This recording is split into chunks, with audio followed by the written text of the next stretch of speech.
मेरे दिमाग में तो एक शख्सियत थी उमराव जान की, वो दुनिया से मुकाबला करने वाली शख्सियत थी। ये एयर इंडिया में रह के फ़िल्में बनाते हैं। आज मेरे साथ हैं मुज़फ़्फ़र अली साहब, जो कला, साहित्य, अदब, फ़िल्म मेकिंग सभी चीज़ों के सच्चे रहनुमा हैं, जिनकी फ़िल्मों में कहानियाँ नहीं बल्कि एक ज़माना साँस लेता है। जिनकी फ़िल्म उमराव जान ऐसी कालजयी कृति है, जिसको हम हमेशा से पसंद करते आए हैं, सेलिब्रेट करते आए हैं और ये मौका ख़ास है क्योंकि 44 साल बाद रिलीज़ हो रही है और उसके लिए बहुत मेहनत की गई है और ख़ास इस मौके पर हमारे साथ हैं मुज़फ़्फ़र साहब। बताइए सर, कैसे हैं और इस समय क्या फ़ीलिंग है आपकी?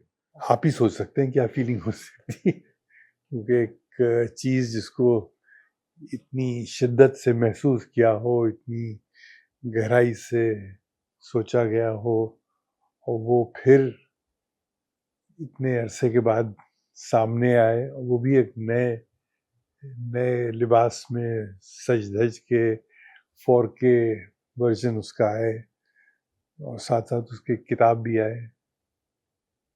तो एक बड़ी एक मतलब नायाब फीलिंग अंदर तक महसूस होती है। और सबसे बड़ी चीज़ ये कि वो I am going to share it with many generations, ये फ़िल्म एक ऐसी नहीं है कि जो आज की फ़िल्म हो या कल की फ़िल्म हो। ये मतलब ये एक टाइमलेस जनरेशंस के फ़िल्म लिए। है, हुँ, जो आपके वालिदैन ने भी शायद देखी हो सकता है उनके पुरखों ने भी देखी हो। तो उसका एक अजीब-सा एक कंटिन्यूटी उसके मिज़ाज में है, जो फ़िल्म इतिहास में नायाब है। और वो जो अदब शायरी और म्यूज़िक और लखनऊ ख़ासकर, उसका जो फ्यूज़न है और जिस तरीके से आप लेकर आ पाए, उस समय ख़ासकर कुछ यादें हैं उस समय की? यादें ही यादें हैं और उसके अलावा कुछ है क्या?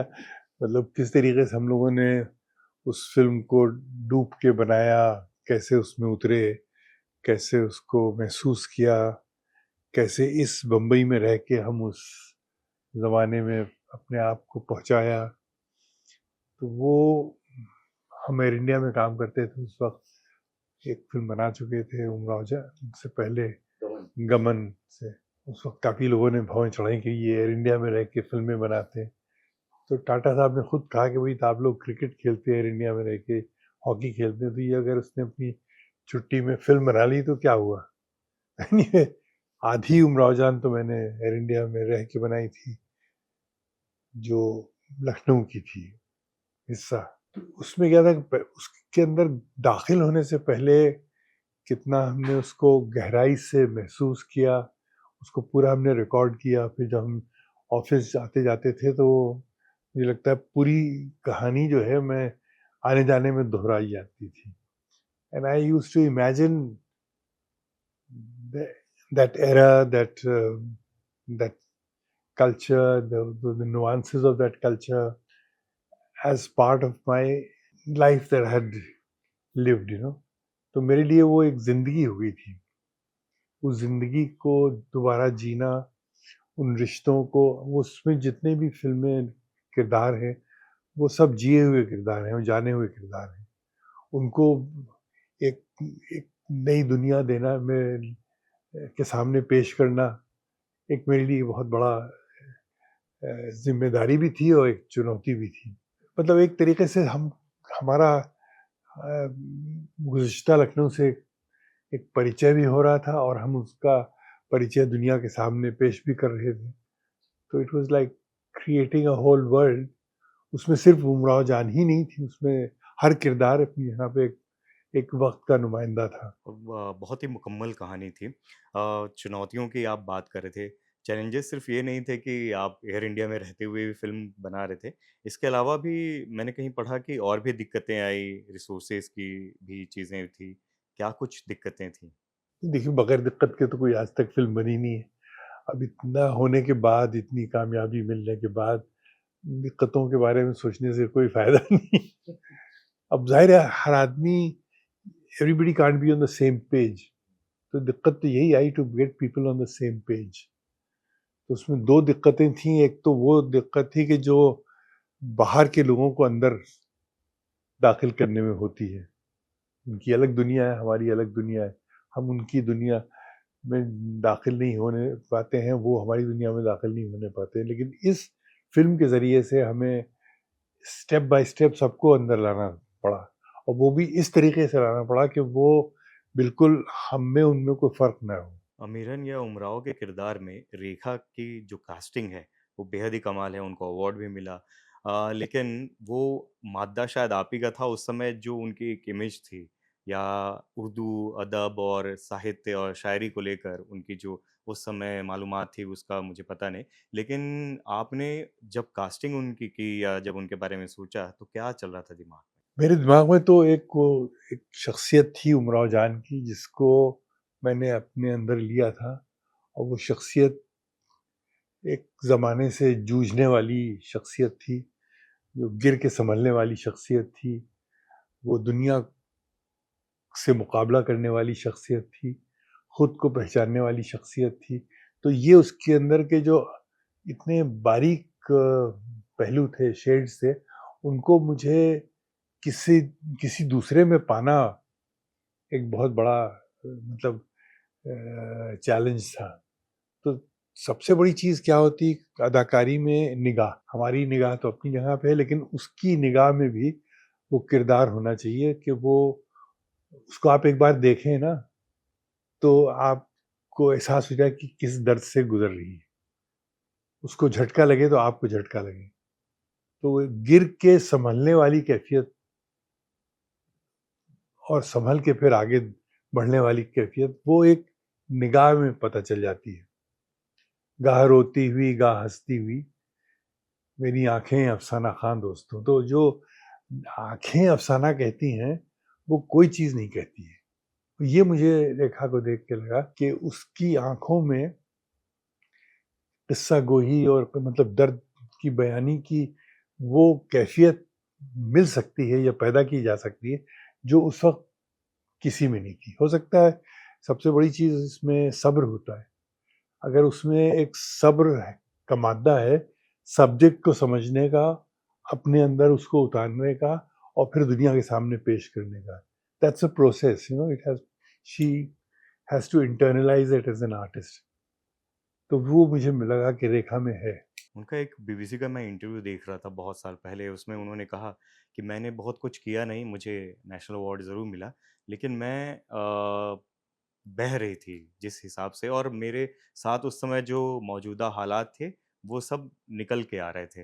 भई मौजूदा हालात तो हर आदमी के हर वक़्त होते हैं। जब हर कुछ अच्छे भी होते हैं, कुछ बुरे भी होते हैं। लेकिन उसका बहना जो था वो मेन चीज़ थी। जिस तरीके से वाक़ई बही है, मतलब उसमें she had to cut herself off from the world. हालात जो हैं वो तो बदलते रहते हैं, हमें रोल तो अभी करना है ना। 1 मिनट में हँसना है, 1 मिनट में रोना है। मौजूदा हालात आपको रोक सकते हैं, लेकिन उन मौजूदा हालात से कट करके एक किरदार में उतर के एक सच्चाई, उस वक़्त की सच्चाई पेश करना बहुत बड़ी चीज़ होती है, जो उसने की।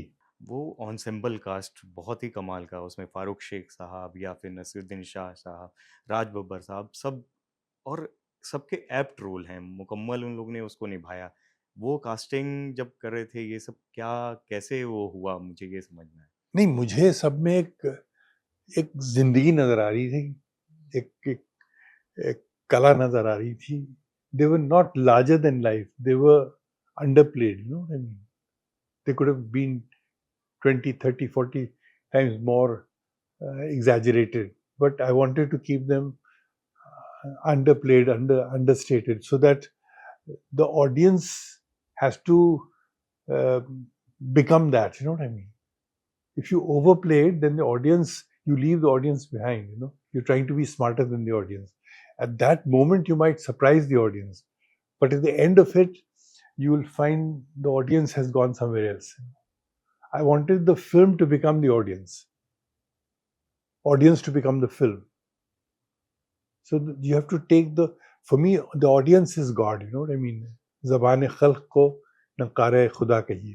तो ज़बान खल्क जो है, जो ऑडियंस की एक अंदर की ज़बान है, जो उसके अंदर की एक शिद्दत है, जो उसके अंदर का एक हुस्न है, उससे उससे हाथ मिलाना, उसको गले लगाना एक अलग चीज़ है। लोग डरते हैं उसको गले लगाते हैं, कहते हैं अरे ऑडियंस समझ नहीं पाएगी। ये मत सोचिए कि ऑडियंस समझ नहीं पाएगी, ये सोचिए ना कि ऑडियंस में एक बहुत ही गहरा एहसास होता है, ऑडियंस के अंदर एक दिल होता है जो पाकीज़ा होता है, उस पाकीज़ा दिल के अंदर आपको उतरना है अपने काम को लेके। और एक और चीज़ जो दिल में उतर गई थी वो थी इसका संगीत, जिस तरीके से लिरिक्स थे, ख़याम साहब ने जो अंदाज़ बयाँ किया और आशा जी के जो आवाज़ थी वो कमाल थी और उसपे फिर रेखा जी ने जिस तरीके से अदायगी की। अब देखिए इसी घर में बनी थी ये फ़िल्म, यहीं से शहरयार ऊपर रहते थे, खय्याम साहब सामने रहते थे और एक एक 2 साल के लिए एक अजीब-सी दुनिया हम पे तारी हो गई थी कि शहरयार को उमराव में उतारना। शहरयार एक अपनी जगह पे बहुत बड़े शायर थे, हम गमन में सीने में जलन ना कहूँ, तूफ़ान सा क्यों लिखा था उन्होंने, कलाम को इस्तेमाल किया था। लेकिन एक 18वीं 19वीं सदी की एक लड़की की ज़िंदगी में उतर के और उसकी दास्तान शायरी में पेश करना। Fortunately he was also a teacher of Urdu in Aligarh university, तो पढ़ा भी चुके थे उमराव जान। लेकिन उस वो बन जाना अपनी जगह एक बहुत बड़ी बात रहती। तो मुझसे कहते थे यार क्या मुझसे तुम औरतों वाली गज़लें लिखवा रहे हो? मैंने कहा आप सोचिए तो, आप उसमें उतरिए तो मैंने उनको सिर्फ एक उन्हीं की गज़ल थी, हमने कहा देखिए ये मियार है आपका, now everything else is what is going to happen now before this. ये क्या जगह है दोस्तों, ये कौन सा दयार है, हदे निगाह तक जहां गुबार ही गुबार। हमने कहा ये आपका स्टार्टिंग पॉइंट है, इस औरत को यहाँ पहुंचाना है।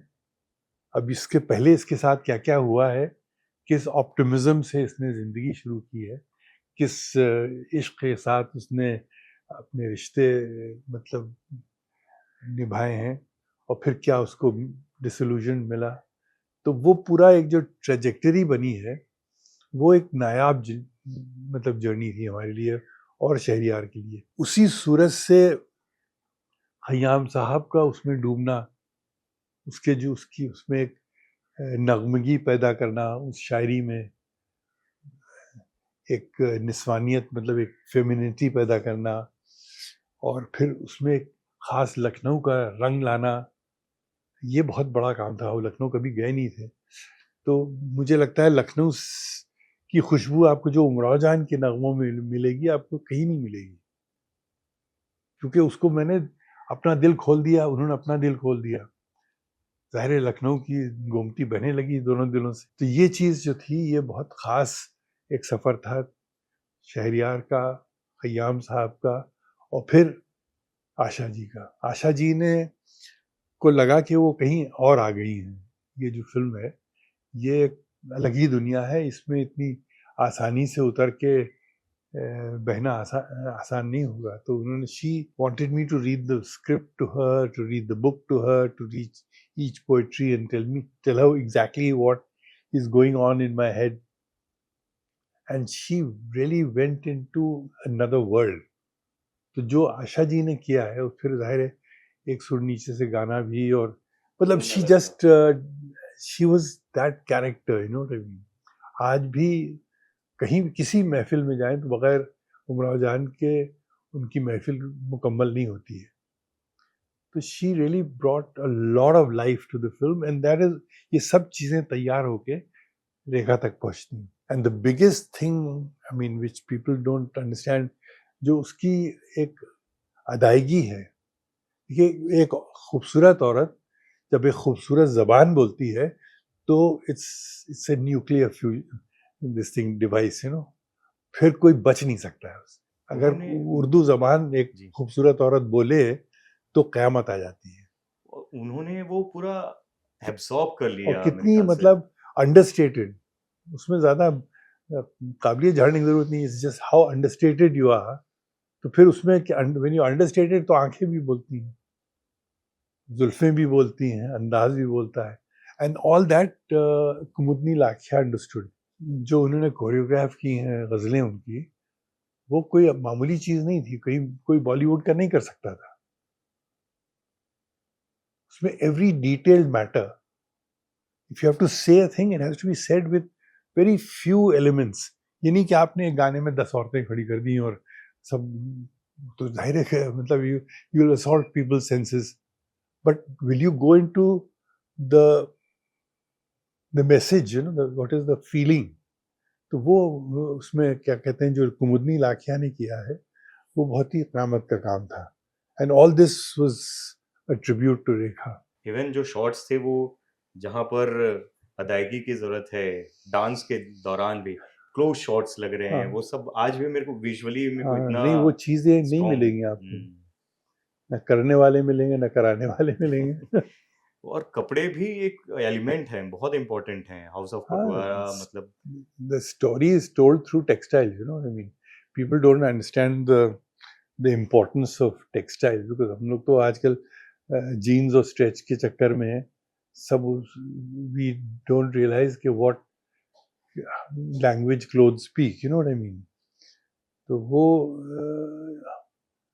if you are in Lucknow, you know what I'm saying. वो एक सीन देख रहा था मैं जिसमें वो रेखा जी के पास नसीर भाई आते हैं हम्म, और वो पीछे से वो उनको वो कुछ पहना रहे हैं। हाँ, वो उसमें कपड़े की जो वो स्त्री है, वो एक-एक चीज़ वो इतनी बारीकी से रखी हुई मतलब वो समझ में आता है कि कितनी मेहनत की गई है एक वो उस समय के पूरा कपड़े में।